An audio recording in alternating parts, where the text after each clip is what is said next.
guys, and how are you, the internet, today? So we're into spring now, and this is the first day pretty much where I've seen sunshine and a little bit of warmth. We are still in lockdown though, unfortunately, or it's just eased, one of the two, I can't remember, to be honest. So what I'm just going to do is pop down the park and have a quick chat. So unfortunately, as the title suggests, it sounds like I'm being a bit dramatic there, but I can tell you now that unfortunately that's the only words that I could find to describe the problem I've got. So it has all gone a bit Pete Tong, unfortunately. Nothing that can't be fixed, I don't think, but it's going to take a little time. So I'm just going to pop off down the park. Let's get to the park first, shall we, and get a cuppa if it's still open. And I'll tell you all about it. I'll see you in a bit, guys.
So let me get straight to the point. So for many years now I've had a problem with my spine up by my neck area, and it's extended to the fact that I woke up one morning with severe vertigo. I had hearing loss in my left ear, and severe pains down the back, my back, all from my neck right down to the middle of my back. So I've been for my scans, had my CT scans, all that kind of good stuff, and they've showed me the scans and they're pretty scary, to be honest. So my C5, 6 and 7 are pretty screwed. Unfortunately I've got a bulge on the inside of one of my discs, which has been pressing on my spinal cord now for must be 5 or 6 years, and unfortunately it's already done some damage, and that damage is, God, there's lots of bees around here for some reason. So that damage, the way it manifests itself is my left arm is now probably 50–60% use at the minute. So slight paralysis in my shoulder, my left arm down to my elbow, and unfortunately I can't avoid it anymore. I have to go in for spinal surgery.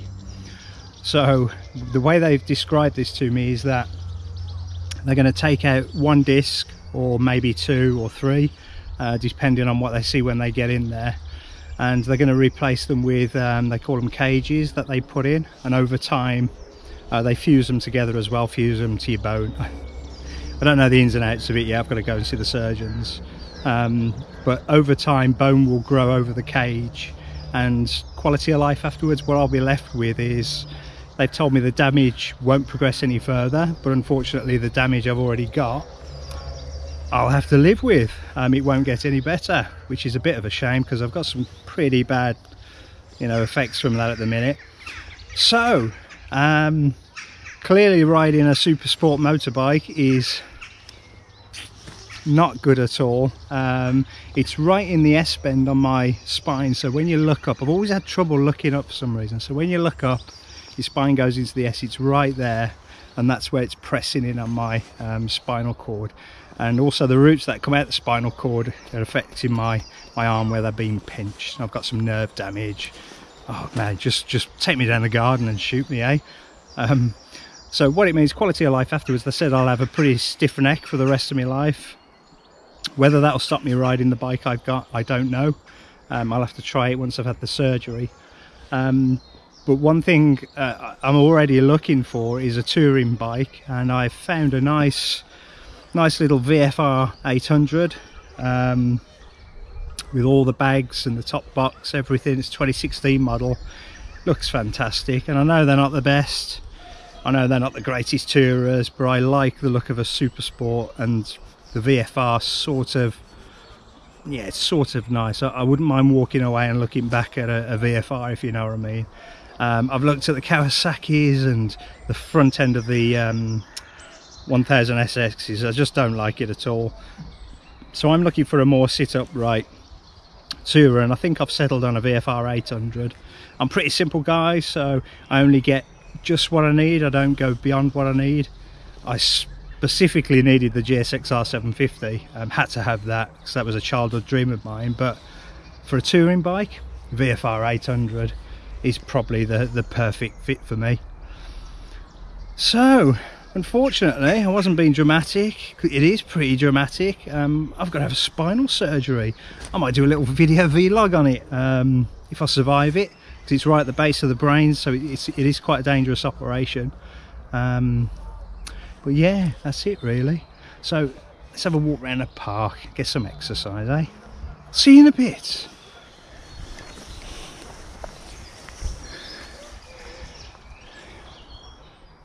So that's where I'm at pretty much. There's no avoiding it. I'm scared to death, don't get me wrong, but I'm all about new experiences, so I'm going to chalk this one up as a new experience and try and treat it like that. I'm scared to death of going in hospital though. I've never actually been in hospital. I've been in once, and that was to it was when I was a kid though. Somebody hit me with a golf club accidentally. They swung over the shoulder and let go of it, and it hit me in the eye socket.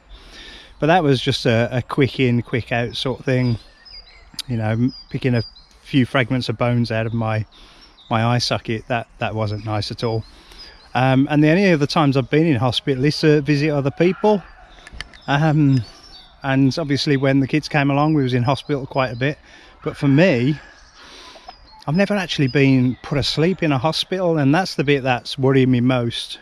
I think once I'm asleep they can do anything they want. They can take my arm off if they want, my head. Obviously I won't care. So pretty scared going in a hospital, especially the severity of the operation. You know, they haven't held back in what they've been telling me. They've been telling me it's quite a dangerous operation. I think they're going to need a neurosurgeon in there as well, because it's base of brain, all that kind of stuff. But if all goes well, I'll be left with a bit of a stiff neck. I think it's 6 weeks recovery, so quite a hefty recovery time. If I'm left with a stiff neck, but the dizziness goes away and I get my hearing back and my arm maybe repairs itself, unlikely, but maybe it will, then great. Unfortunately, if I leave it, paralysis will spread, so it'll go from left arm to right arm, and it'll go down my back, so I'll start getting bad back, and then eventual paralysis in the legs and loss of bladder, you know, all that kind of stuff. And doctors said I've got a lot to lose, so they've convinced me pretty much to go down the surgical route, so I'm going to do that. So I'll keep you posted on that. All right. It is what it is. Well, there you go. That was a lovely walk around the park. How much battery have I got? Loads. Let's roll.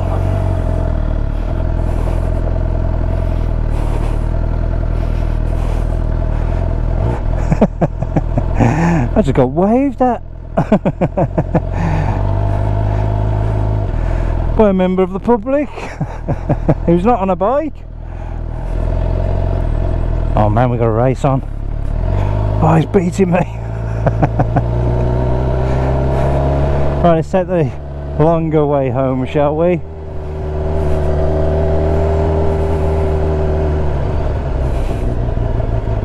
So has he got 1 horsepower? but he's not a horse. So is he legs stronger than a horse? So has he got 2 horsepower or half a horsepower? No idea, and I've no idea what I'm talking about. But either way, he won.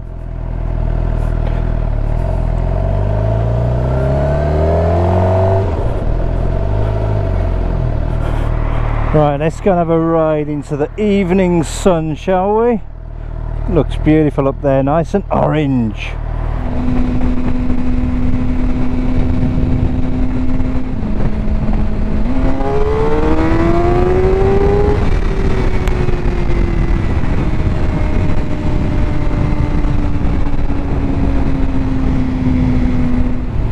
So it's not all bad news, guys. I know it's a bit depressing, but hey ho. That's why I say to you young kids, if you're watching, take life experiences as they come to you. You grab them with both hands, you enjoy them. If there's something you want, then you save up for it and you get that thing you want, no matter what it is.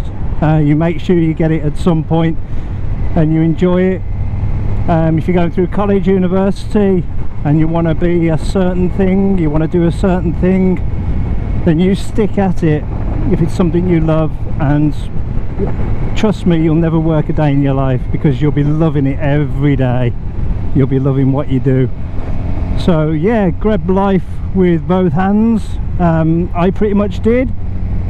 I've enjoyed myself, you know, I've bided my time and waited to get this bike, which man, I adore it. I still adore this bike. I'm going to do everything I can to keep this bike after my surgery, but you know, if it means I can't ride this bike anymore, then I'll let somebody else enjoy it. You know, it's no big deal. So like I said, I want your opinion on something. So I'm a simple guy, honestly. I didn't need 1000 GSXR. 750 is absolutely perfect for me. It's just enough. And I'm so glad I did.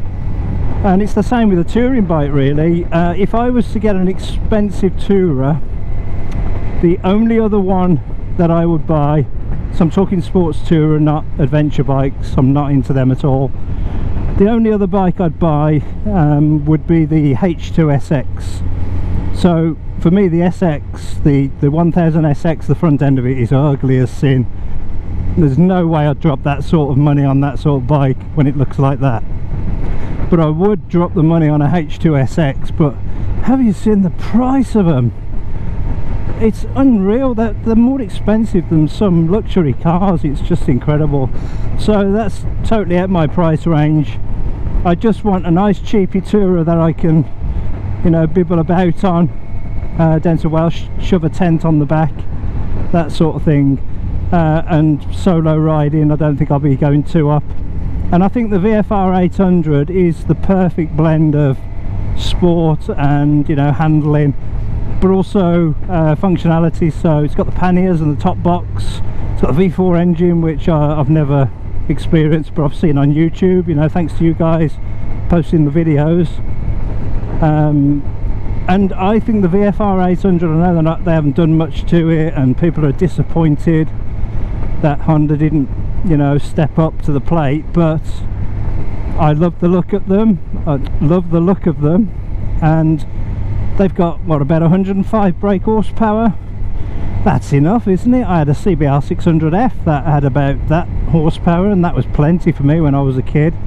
So for a tourer, I think the VFR 800 is going to be absolutely perfect for me. But I'd be interested to know your comments, so you know, let me know in the comments section what you think of the VFRs. I'm pretty sold on it now. I'm going to try and figure out how we'll get the money together, all that kind of stuff, but I think I found the bike that I want. Just hope it doesn't get sold in the next week or so. But so I'm going to buy it, but I would definitely be interested to know what you guys think. So I'm going to have that as a nice sit-up bike. Hopefully my neck won't be, you know, won't have too much trouble with my neck on a VFR. But I also want this bike, you know, to go to the TT next year, and to do some track days on if my neck's okay. But similarly, I love camping.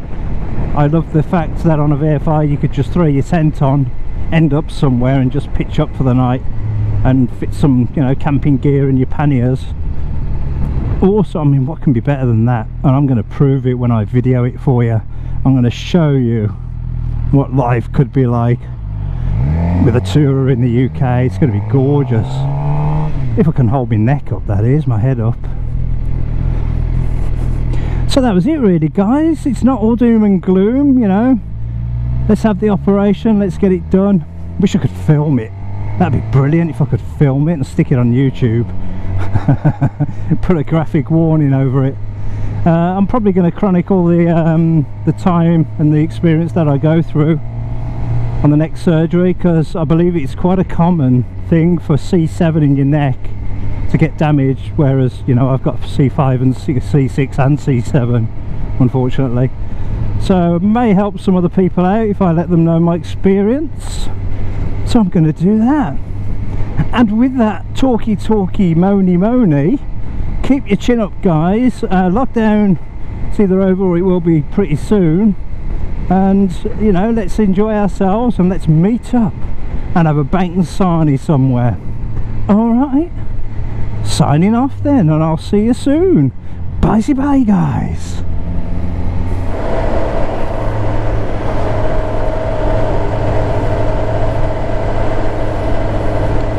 Yeah, look at that for a view. Wow. Split second view.